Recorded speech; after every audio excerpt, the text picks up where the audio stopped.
Hello ભાઈ, કા છે? આવની ચા પર યાર. હા ભાઈ, ચાલ આવ્યો. હા ચાલ આવ. બોલ ભાઈ, કેમનું ચાલે તારું ટ્રેડિંગ? યાર ઘણી બધી જગ્યાએથી ટ્રેડિંગ કોર્સ કર્યો પણ પ્રોફિટેબલ જ નહીં થતો. યાર તું પ્રોફિટ કરવા પર ધ્યાન નહીં આપ, લોસ ને કંટ્રોલ કરવા પર ફોકસ કર. જે એકવાર તારો લોસ કંટ્રોલ થઈ જશે તો પછી તને ખબર જ છે પછી શું થશે. વાત તો તારી સાચી છે પણ આવું કરાવશે કોણ? અરે ઇન્ફિનિટી ટ્રેડર્સ આપણા સુરતમાં જ તો છે. સાચું? હા તો મને પણ ત્યાં લઈ ચાલ. ઓકે ચાલ.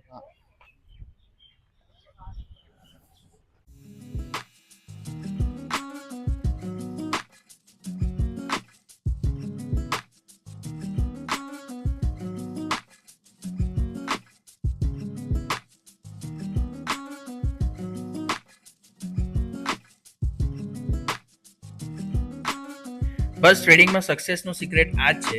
પહેલાં લોસ કંટ્રોલ કરો, પ્રોફિટ કરવો ઓટોમેટિક થઈ જશે જો તમે પણ કેપિટલને સેવ કરો છો તો. આવી પ્રોગ્રેસ તમે પણ કરી શકો છો. Discipline, risk management, continuous learning, આ 3 વસ્તુ તમે શીખશો તો માર્કેટમાં ટકી જશો.